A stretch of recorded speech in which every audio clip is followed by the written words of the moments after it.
It is very important, I believe, for men to feel comfortable with opening up. Boom, you've got work to do, 25 minutes, smash it out. You're already feeling more stoic, more calm.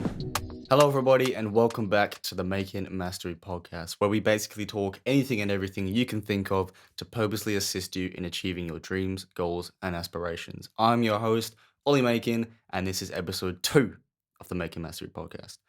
Let's get straight into it, shall we? Now, it's going to be the same sort of structure as last episode. Obviously, it's not going to be sort of an introductory episode. This one, that was the first episode. If you haven't listened to it yet, it's on Spotify and it's on my YouTube, Making Mastery. But we're going to get into some questions. Now, we have made some progress. I've got 3 questions today. I'm trying to answer 3-4 questions. In fact, that was a lie. I've got 4 questions, but I'm trying to answer 3 or 4 questions every episode. And I put out a sort of, not a poll, but one of those question boxes you put on your Instagram story, basically asking for some questions that people would like answered on the podcast. And I actually managed to get 2 replies. So if we get through all 4, because I'm not trying to go over an hour and a half for this podcast. I don't want to bore you too much. Not bore you, but I don't want it to be too long. You know what I mean? So 2 of the questions are actually not made up by me. 2 of them are, but progress. If you listen to last episode, we answered 3 questions and they were actually all by me. There were questions that I deemed pretty important and worth answering, but it doesn't matter how, I am a firm believer in there's no such thing as a stupid question. So it's nice to have 2 questions which I know are actually going to help somebody out because it's a question that somebody is asking other than me. So let's get straight into it. The first 2 are actually, got notes here. Yeah, the first 2 rather are the audience asked questions, and then the last 2 are questions that I just thought were pretty cool. I think that would help quite a few people out. Obviously, if the questions are my own, I'm not going to make them pretty boring. I'm trying to make them actually quite insightful and pretty helpful. Let's crack on with the first one.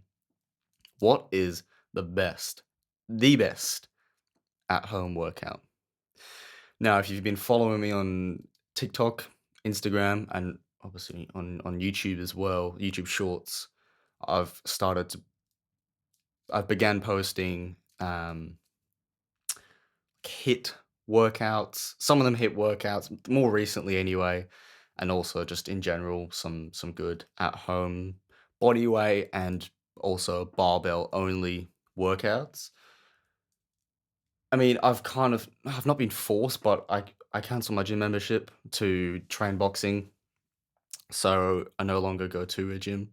I'm kind of forced to train at home, but I've got nothing against that. I don't have a problem with that at all because I'm a firm believer in you really do not need much to put on size. Oh, I mean, it depends what your goals are. Like, I'm not a jack dude. I mentioned this last episode as well. Like, why should you listen to me when I'm not absolutely jacked? It's not my goal to be absolutely huge. Like, I want to have a decent amount of muscle, but it's more cardiovascular fitness for me, mental health as well for me. More, yeah, more that Michael B. Jordan look. I am 100% straight, but I think everybody can agree he's got a good physique. He's not absolutely jacked, but he's got a decent amount of muscle there, nice proportions. But his body fat percentage is quite low. He's very athletic. It's that athletic look, you know what I mean? If you want to get huge, unfortunately, you got to, unless you're blessed with genetics, Mike Thurston, chances are you're going to hop on the gear. And I would never, ever touch that sort of stuff. And I would never, ever recommend it unless you're looking at competing. Anyway, I'm going not off topic, but just slightly anyway. Best at-home workout. I don't want to be that guy that answers questions with, "Ooh, it depends." It does kind of though. Well, I was going to say it depends what your goals are. If you want to put on size, if you want to build some cardiovascular endurance, if you want to just stay shredded, blah blah blah. But unless you've got an absolutely amazing home gym, you're kind of not forced, but sort of pushed towards the more athletic physique, I feel anyway, because you go to a gym, you've got anything and everything there you can think of to build muscle in terms of equipment and weights and stuff. If you've got a home, a home gym and you've spent like an, average amount on it, maybe like, I don't know, things are expensive nowadays. But I'll just refer back to what I started this answer off with. Yeah, that was English. It depends what you're after. If you want to put on size, again, you don't need much. I'm saying it's going to be easier at the gym. It's gym environment. They've got all the machines there, all the weights there. It's easier. If you're at home and you're trying to put on size and you've only got a barbell and a pull-up bar, it's going to be a little more difficult to put on size. Is it possible? Absolutely, because obviously diet also comes into the equation as well. But you're sort of pushed into more of that athletic physique because if you don't have tons of weights, I'm a firm believer in you want to put on muscle. It's heavy weight, 1 or 2 sets, 6 to 10 reps, slow and controlled, really focusing on time under tension. That is my outlook on building muscle. And one of the key words there was heavy weights. Heavy, right? If you've got an at-home gym, I'll tell you right now, I've got no more than 50 kilograms in in my garage.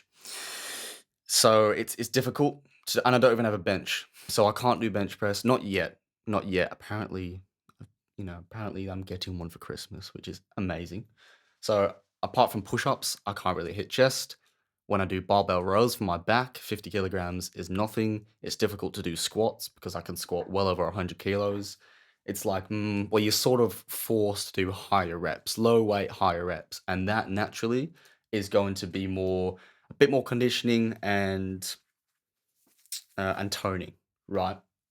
There is, I'm very science based. There's evidence, and there's probably should have written down some stats and stuff. I do apologize. I'm not going to quickly look them up because, yeah, I'm not going to do that. But there is plenty of evidence and science behind the whole high weight, lower reps, time under tension equals more stimulus for muscle growth. Look it up yourself. There's plenty of evidence to back that up. So when for me for example, when you've got only 50 kilograms, it's difficult to build a bit of muscle, right? So hopefully you understand what I mean by you're sort of forced, if you're in my situation anyway, to do more hit workouts, to do more body weight, to do more high weight, lower weight, higher reps sort of thing. It's not exactly optimal for bodybuilding. So again, it does depend on what you're looking for, and there's definitely not one answer to this, one definitive. This is the best at home workout. But if you're looking for a hit workout, I did post one on my TikTok, YouTube, and Instagram. It's very simple. It's 10 minutes, and for me anyway. Obviously, it's going to vary person to person, but I burnt 102 calories in 10 minutes. And two of those minutes were rest periods. So 8 minutes of work, 102 calories. That's very good. So if you're looking for more of an all round, you want to put on maybe a little bit of size. Obviously, you got to be eating well. As you got to be eating well also. But if you want to put on a little bit of size, you want to tone, you want to also build some stamina, some cardiovascular endurance. Hit workouts are absolutely amazing, and they're very easy to do at home. My hit workout is completely body weight. You don't need any weights at all. If you're looking to put on muscle, again, maybe consider investing in some more weights or just really, really focus on that time under tension.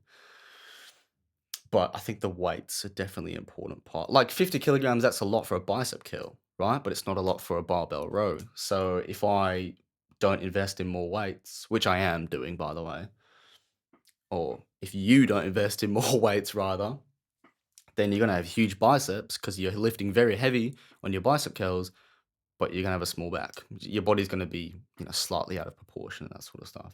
If you're looking for pure cardiovascular endurance, skipping is great. Burpees are great. That is more on the hit side, high intensity interval training side. But yeah, I'm all right. So I'll try my best to recap and answer that question with one sort of overall answer. What is the best at home workout? If looking to put on size, you don't need a lot of equipment for size. That's a good thing. I am a firm believer in you only really need a barbell. It's difficult to train triceps, I guess, with a barbell unless you do skull crushers, but even that with a straight bar's a little bit difficult. But honestly, if you're looking to put on muscle, barbell only with heavy weights, boom, that's that one sorted. If you're looking to put on a bit of muscle, so a bit of size, shred, improve cardiovascular health and endurance, hit workouts, body weight, all with weights like a medicine ball or a dumbbell, whatever. If you're looking just for pure to increase stamina and endurance, again, cardiovascular, I would go probably skipping rope, skipping rope, burpees. Can we class? I'm not sure if we can class running as at home workout. I mean, it's no equipment required apart from shoes, right? But again, you are leaving your home. In my opinion, running is one of the best for cardiovascular endurance, if not the best. But if we're talking at home, one workout or one exercise, jump rope, skipping. I think that's great. So, question number 2. Why do you think the mental health side is so important? Now, obviously, it means like mental health side of life. Hopefully, you can't hear my phone. It is buzzing. I do apologize. Life in general, fitness, business, whatever it is you're doing, your occupation, daily life, just full stop, mental health. Now, I think it's good that there's now Men's Mental Health Awareness Month, I believe. I haven't actually looked too much into that, but I'm pretty sure I've seen that before, which is great. Because obviously there's been stigma in the past of men and talking about mental health and how it's feminine and all that kind of stuff, and I couldn't disagree with that anymore. Like it's good now. It's very good now to see that it's become more socially acceptable for men to open up and talk about mental health and seek advice and help and all that sort of stuff. I think it's amazing because it is very, very important. Men shouldn't have to bottle it up. I'm a firm believer in,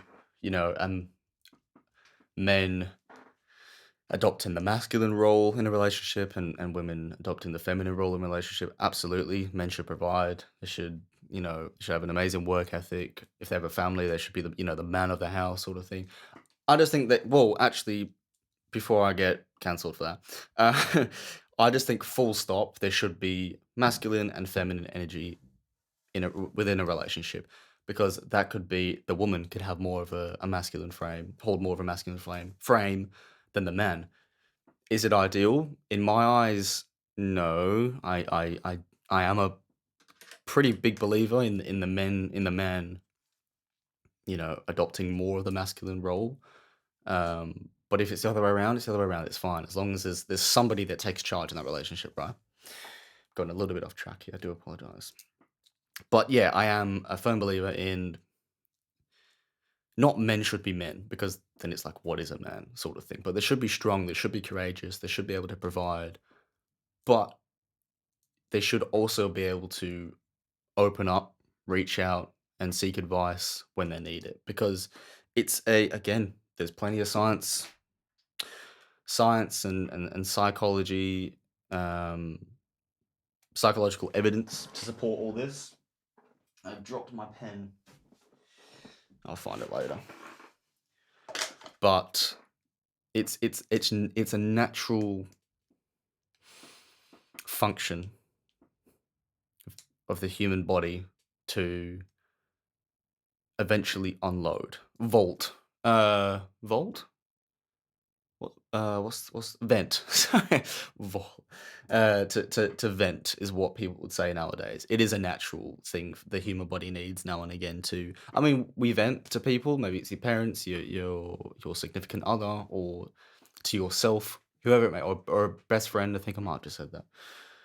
And you feel so much better after it, right? It is important to eventually unload and at least just talk about things. Like just speak it out of your mind. Um, well, a problem shared is a problem halved. I believe is the saying. Of course, that can conclusively spread onto the other person, which is a topic for another time, a discussion for another time. But again, it is very important, I believe, for men to feel comfortable with opening up, expressing, and really treating mental health as if it's not a workout, but you've got a hybrid athlete, okay? And I'll talk about this more towards the end, but I actually have a free hybrid athlete course out today, okay? By the time this comes out, I believe it should be the same day. I'm hoping this comes out on the same day, but again, I'll talk about this more at the end. But let's say I'm sure we've all come across that hybrid athlete on TikTok, right? It's great. I think a hybrid athlete is absolutely amazing. It's probably the closest that and a mixed martial artist, in my opinion. I mean, you can even say mixed martial artist is a hybrid athlete. Absolutely. Hybrid athlete, in my opinion, is the closest a human can be to its most natural athletic form. Because not only can you lift heavy and well, but you can run. So you've got physical endurance and strength, you've got cardiovascular endurance, flexibility, doing yoga, Pilates, just stretching exercises. Some people claim to be hybrid athletes, but they neglect the stretching side. You need to be mobile as well. But I'm seeing it a little bit more frequently. I've seen it more frequently as of recently anyway, which is very very nice to see. But I'm still seeing that the mental health side of things is being neglected, and it's unfortunate because when you're on a path to success and to personal excellence, it can get lonely at times. It can get frustrating. You can lose motivation. You can lose discipline. You'll lose friends. Sometimes at times you'll feel like you're losing yourself. It's sad, and especially if you've got no one really to talk to, or you don't know exactly how to deal with those emotions or those situations, it can be a detriment. So I think it's really important to train the mental side as well, and that's not just for hybrid athletes. That's just for life, and it's not just for males. I just was talking about men because I feel when women talk about mental health, it seems a little bit more natural, which is not correct. It should sound natural. Like if you got a women and if you got a woman rather and a man both talk about mental health, it should be a case of it sounds even. It doesn't make. I just feel like it doesn't make sense. But if a woman was to open up and talk about mental health on a TikTok, you're like, oh yeah, cool, okay, cool. And then if you went down to the next post and it was a guy talking about mental health, you would go. I feel like at least a little bit of your subconscious mind would go, man up. You know what I mean? Which I think is incredibly wrong. So it's not as neglected as what it used to be, which is really good, but I still feel it is quite heavily overlooked. And that's why I'm trying to shine such a bright light on mental health because everyone talks about lifting, everyone talks about running, everyone talks about business, being successful, being rich, being financially free, blah, blah, blah. But no one really talks about being at peace with yourself, being zen, and being okay with who you are and where you are. And if anything bad happened in your life, you know how to deal with that. And if you were to experience some sort of sadness in your life, you know how to deal with that, and just I think the best way to put it is just to yeah. Just to really train yourself to be okay with what's happening, because I feel like in this day and age anyway, with everything being so fast paced, we've got short form content, people want things now, now, now, now, now, and I'm a culprit of this absolutely. You'll try something for a month, it won't work, even though it's not going to work in a month anyway, and you'll start getting upset, and then mentally you start to struggle. That's just a very specific example, but that's something that I've experienced yeah, fucking a handful of times. And I've only just learned now, and I'm still learning, but I'm only just starting to really figure out now how to train the mental side and deal with those sort of things. So I feel like I've gone a little bit off track. I did warn you guys in the first episode. If you haven't listened to that yet, I do apologize because I do sidetrack a little bit. But I hope you get my point. I believe I'll just recap the mental health side of life. I feel is still rather overlooked, especially for the health side of things. You know, you want to be physically strong, you want to be super fit, you want to be agile, you want to be mobile, and blah, blah, blah. But not enough people talk about the mental health side and the mental training, because it goes a long way. Your mind and your body they work in conjunction with each other. You can be the strongest dude in the gym, you can be the fittest guy on the track, but if mentally you're not there, you're not going to perform. You're not going to perform. And I think it's very sad that not everybody realizes that now. So that's why I'm trying to spread that sort of message that mental health is, I don't want to say it's more important than physical health, you know, but if you got Usain Bolt in his prime and mentally he's not there, he's not going to win the race. I'm like, there's a very good chance he's not going to win that race. So hopefully that sort of explains what I'm getting at here, and that's why I feel it's so important. So question number 3. Don't think number was it was any language. So number 3, English. There we go. What advice would you? Again, these next 2 questions should be able to get both of them. Are questions that I have generated. First of all, for the first 2 questions, people who reached out and gave me those 2 questions, thank you very much. Very appreciative. I'm hoping we get to the point very soon where we have 3, 4 questions and none of them are generated by me. None of them are, I haven't thought of any of them. They're all coming from you guys. And on top of that, guests, every podcast, I'm hoping by episode 5, we've got our first guest. That's what I'm aiming for. So, you know, hold it, stick in there, guys. Hold in there. Just wait until episode 5. Stick with me is what is what I'm trying to say. If you want to start seeing guests, I'm hoping by then.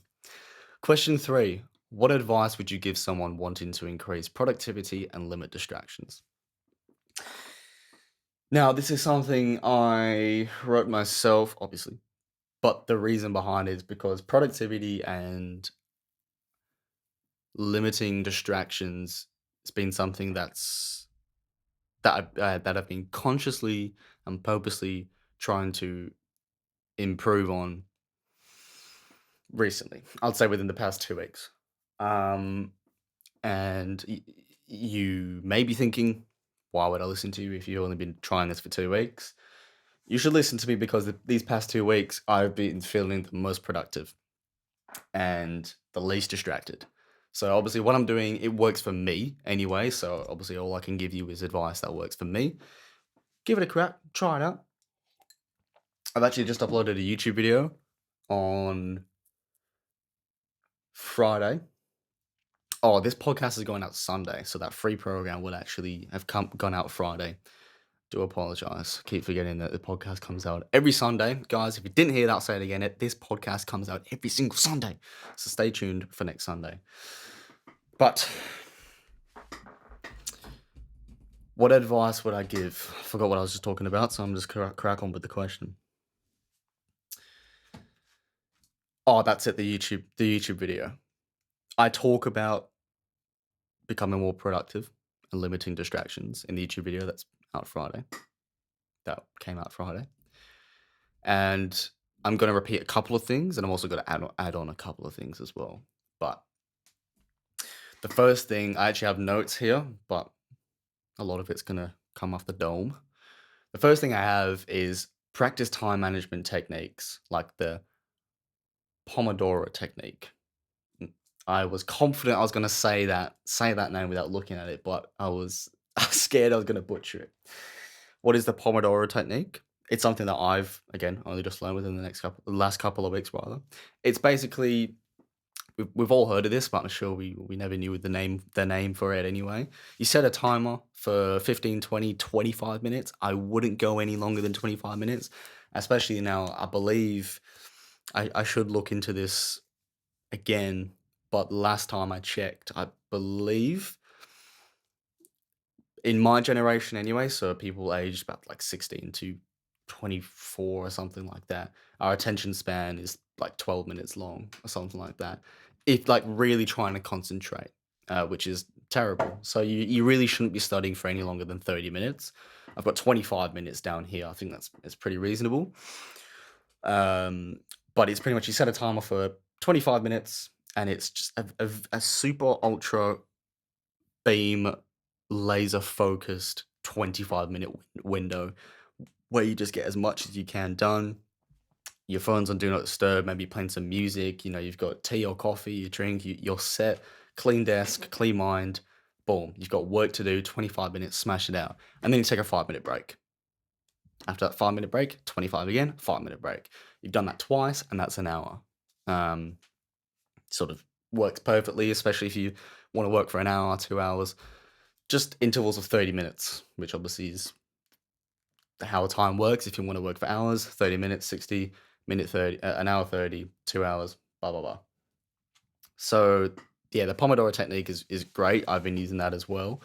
Only the past few days. I did learn about it almost like I said a couple of weeks ago, but I've only been properly using it the past few days, and it's great.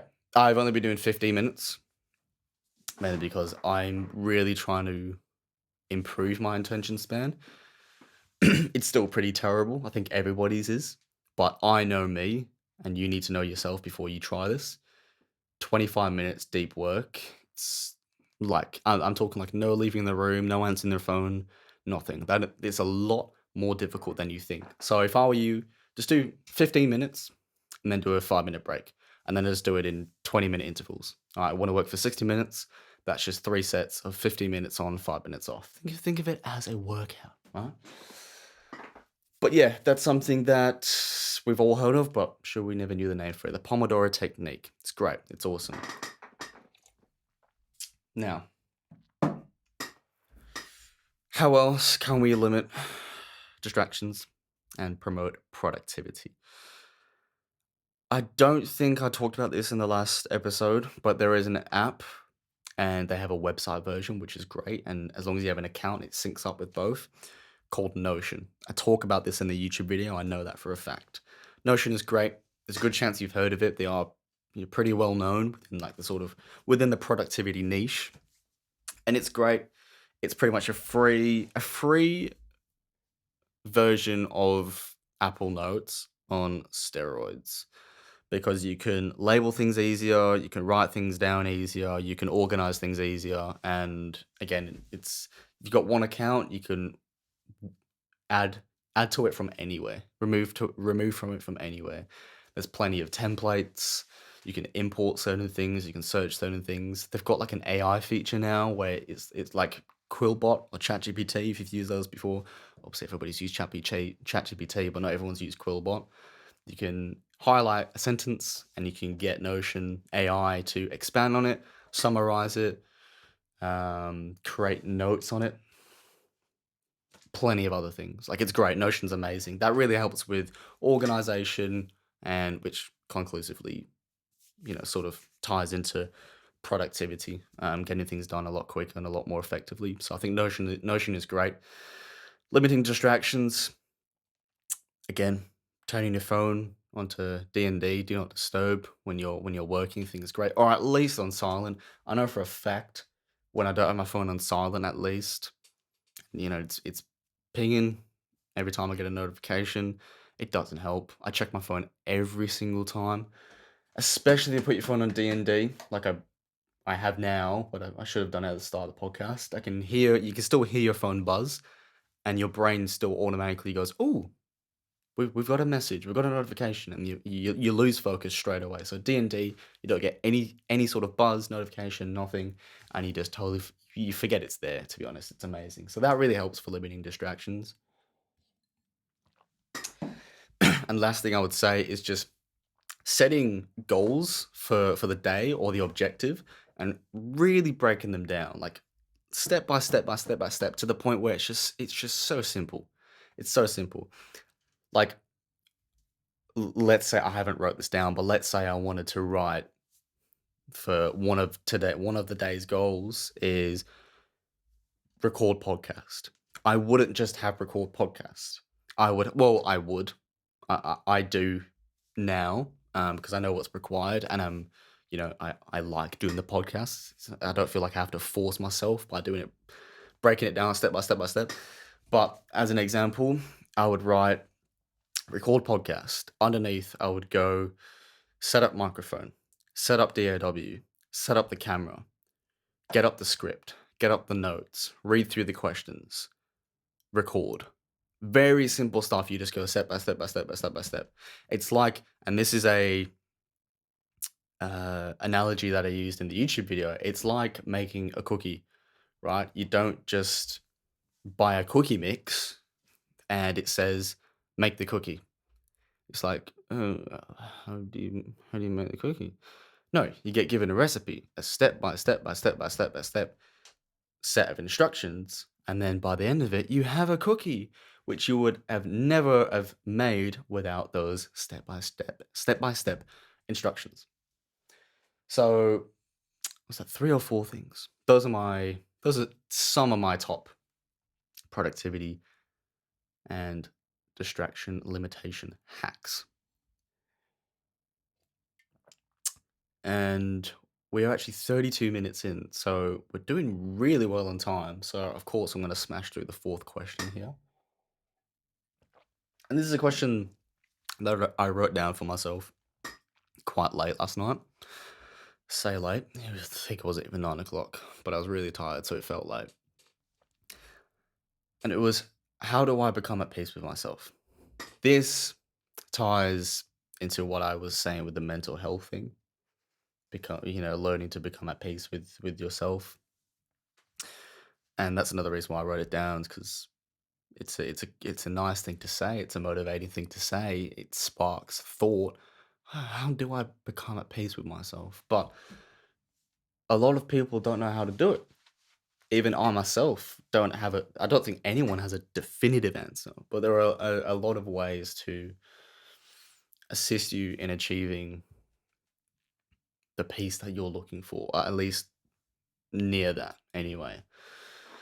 No, actually, I think there are definitive answers. I just haven't quite cracked those yet.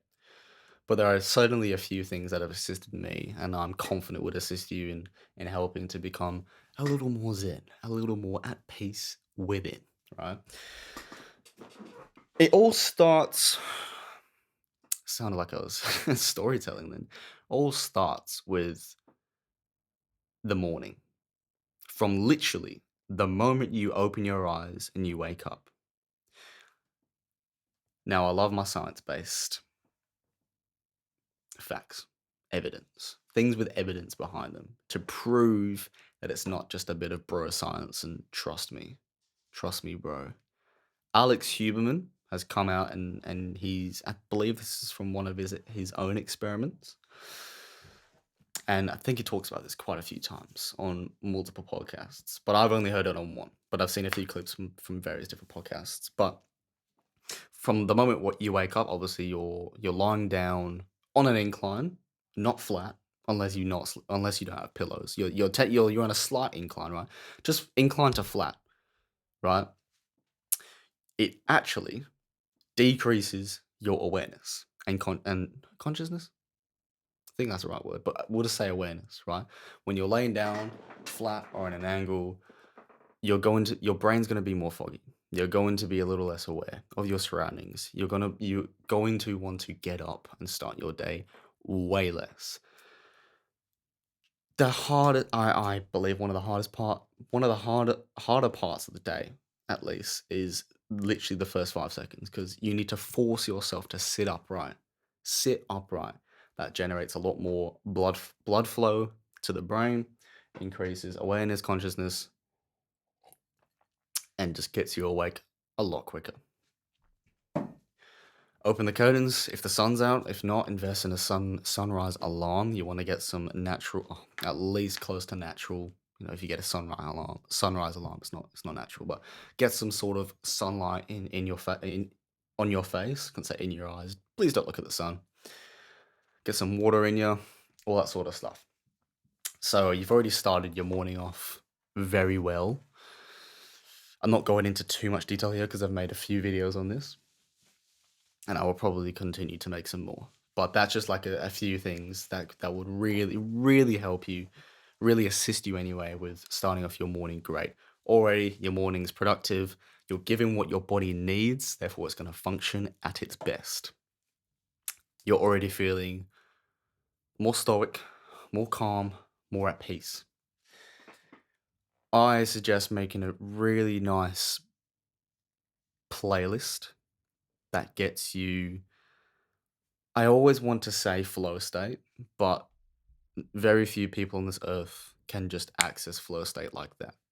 But at least makes you feel flowy. It gets you going, it gets you sort of in the zone, that sort of stuff. So I think music is great. If you listen to sad music as soon as you wake up, and you wonder why you feel really sad during the day, like music.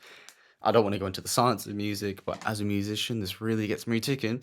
That sounds a bit weird, but music, all music is just a bunch of frequencies, right? Distributed at different levels. Some frequencies make you sound good. Some frequencies make you sound good. Some frequencies sound good, which make you feel good. Some frequencies sound a bit more muddy, a little bit more on the low end, which makes you feel a little bit more aggressive and not as calm, right? So find some really good music, some ambient music, some natural, maybe some rainforest sort of music, like nature sounds, that sort of stuff. That helps me anyway. And a nighttime routine. Meditate, journal.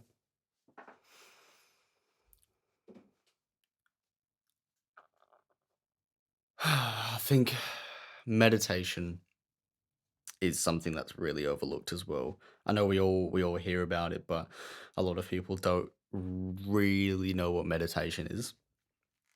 I think, well, I mean, even myself, I say meditation. What's the first thing you think of? You think of probably a dude with his legs crossed going, not just that. The simplest form of meditation can literally be, I was gonna say put on some music. You don't even have to put on music. Silence, lay on your bed, and just let your thoughts pass. That's meditation. Go for a walk. That's meditation. Meditation is just taking time to yourself. Taking time to listen to yourself and your thoughts and eventually zone back into the present. That's all meditation. Pardon me. That is all meditation is. It's very simple. Ah. Finally found my pen lid. I would do that on a night. That's really going to help you become more at peace with yourself. But I am talking very in a routine sort of sense. Like here's a morning routine, here's a nighttime routine. I understand, but in terms of day to day life, how can you become more at peace with yourself? There's plenty of quotes. There's plenty of philosophies or beliefs to live by, but I think just understanding that everything happens for a reason. This is all my these are all my personal beliefs to assist me in becoming at peace with myself. So twist these around, and create your own versions of these. But I believe everything happens for a reason.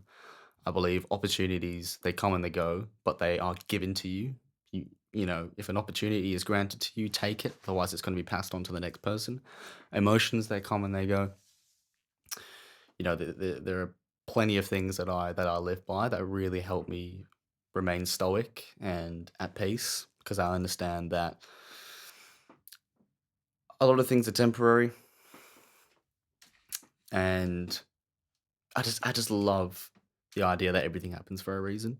That I think that's the main one that allows me to become at peace with myself because something really bad happens. Let's say I don't know,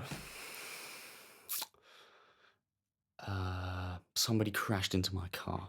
Touch wood, that hasn't happened. Okay, yes, you're gonna be like, of course, take the time to be upset, be angry, but be frustrated.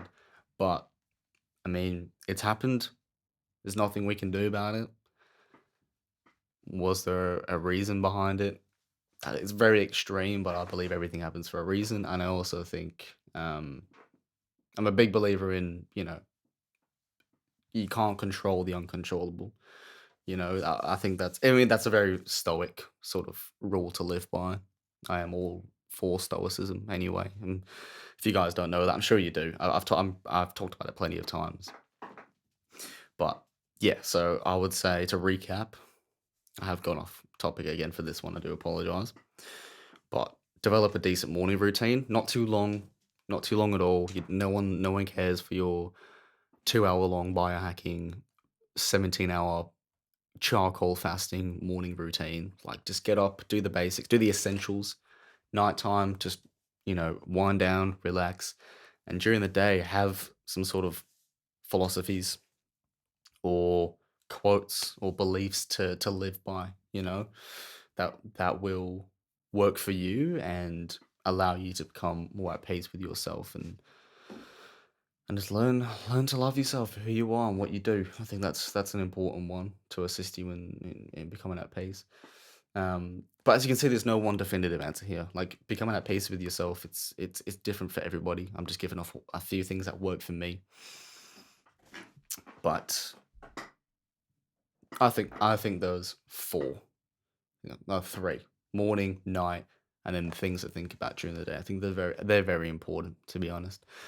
But then you've got your very simple stuff like relating it back to health, like drink plenty of water, eat well, sleep well, all that sort of stuff. Like if you're eating like crap, you're going to bed at midnight, waking up at 5 in the morning for work, you're naturally going to be in a negative mind frame. Yes.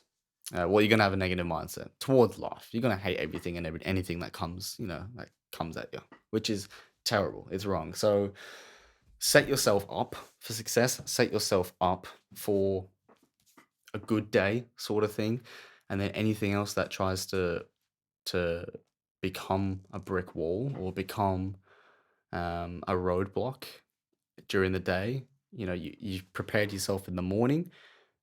You prepared yourself the night before, right, to have a good night's sleep. So you're well rested. You had a great morning.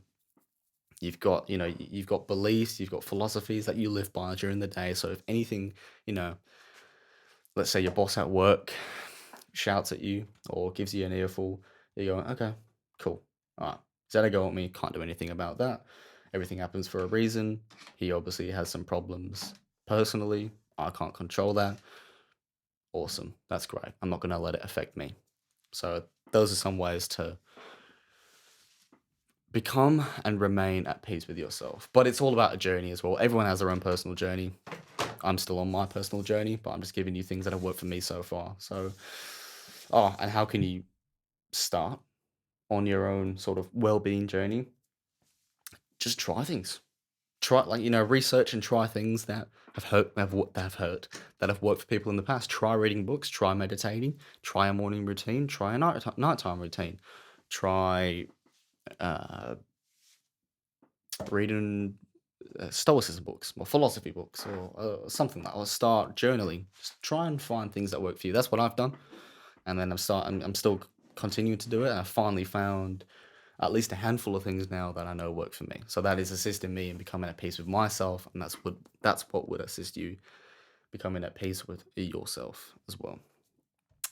So I thought this podcast was going to go for a lot longer. Gonna be completely honest with you, but we've got under an hour here, which is great, amazing. We're going to wrap it up here.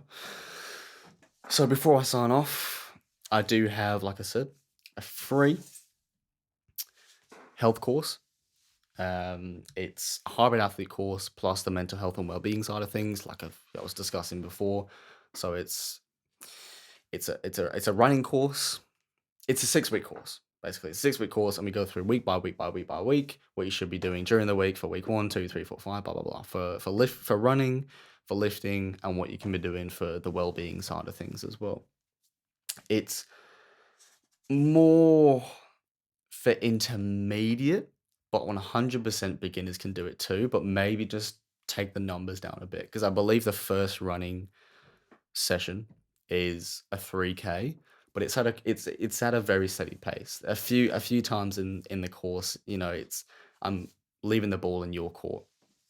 I'm giving you sort of a frame, like a time frame to work around, and some sort of mileage to work around. Like the first one is, like I said, run 3Ks at a very moderate pace. That works for you. I think I put that 5:30 pace upwards is perfect, which it is. If that means you're running at a 6 minute pace, if you're running at 6:30, it's fine, totally fine. You know what I mean? If I say, but towards the end of the course, I think I'm no, I know. Sorry, towards the end of the course, I get you running 10K. If you only run 8K, that is totally fine, because guess what? You were running 3Ks at the start, and now you're running 8Ks. The lifting is a lot of hit workout, plenty of hit workouts, a bit of body weight, and also some actual weight as well.